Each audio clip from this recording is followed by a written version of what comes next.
بسم اللہ الرحمن الرحیم۔ صحیح بخاری کتاب ایمان کا بیان باب نماز ایمان کا جزو ہے۔ حدیث نمبر 40۔ النبی صلی اللہ علیہ وسلم کان اول ما قدم المدینة فنزل على اجداده او قال احواله من الانصار وانه صلى قبل بیت المقدس 16 شهرا او 17 شهرا وكان يعجبه ان تكون قبلته قبل البيت وانه صلى اول صلاة صلاها صلاة العصر وصلى معه قوم فخرج رجل ممن صلى معه فمر على اهل مسجد وهم راقيون فقال أشهد بالله لقد صليت مع رسول الله صلى الله عليه وسلم قبل مكة فداروا معهم قبل البيت وكانت اليهود قد عجبهم إذ كان يصلي قبل بيت المقدس وأهل الكتاب فلما ولى وجهه قبل البيت أنكروا ذلك. قال زهير حدثنا أبو إسحاق عن البراء في حديثه هذا أنه مات على القبلة قبل أن تحول رجال وقتلوا فلم ندر ما نقول فيهم فأنزل الله تعالى وما كان الله ليضيع إيمانكم.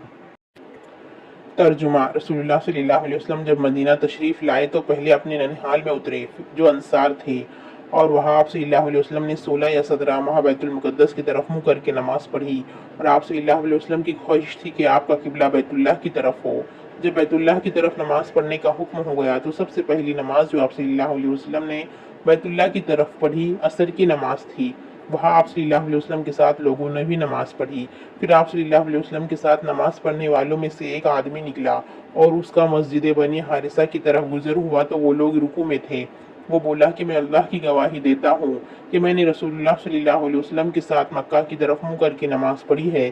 یہ سن کر وہ لوگ اسی حالت میں بیت اللہ کی طرف گھوم گئے، اور جب رسول اللہ صلی اللہ علیہ وسلم بیت المقدس کی طرف منہ کر کے نماز پڑھا کرتے تھے، یہود و عیسائی خوش ہوتے تھے، مگر جب آپ صلی اللہ علیہ وسلم نے بیت اللہ کی طرف منہ پھیر لیا تو انہیں یہ امر ناگوار ہوا۔ ظہیر ایک راوی کہتے ہیں کہ ہم سے ابو اسحاق نے برا سے یہ حدیث بھی نقل کی ہے کہ قبلے کی تبدیلی سے پہلے کچھ مسلمان انتقال کر چکے تھے، تو ہمیں یہ معلوم نہ ہو سکا کہ ان کی نمازوں کے بارے میں کیا کہے۔ تب اللہ نے یہ آیت نازل کی، وَمَا كَانَ اللَّهُ لِيُضِيعَ إِيمَانَكُمْ. Translation: When the Prophet ﷺ came to Medina, he stayed first with his grandfather or maternal uncles from Ansar. He offered his prayers facing Baitul Muqaddas for 16 or 17 months, but he wished that he could pray facing the Kaaba. The first prayer which he offered facing the Kaaba was the Asr prayer in the company of some people. Then one of those who had offered that prayer with him came out and passed by some people in the mosque who were bowing during their prayers facing Jerusalem. He said, addressing them, "By Allah, I testify that I have prayed with Allah's Apostle ﷺ facing Makkah."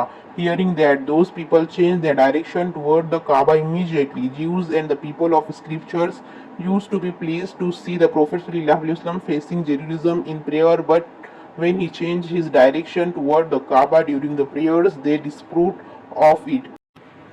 Al-Bara added, "Before we changed our direction toward the Kaaba in prayers, some Muslims had died or had been killed, and we do not know what to say about them regarding their prayers." Allah then revealed, "And Allah would never make your faith prayers to be lost. That is, the prayers of those Muslims were valid."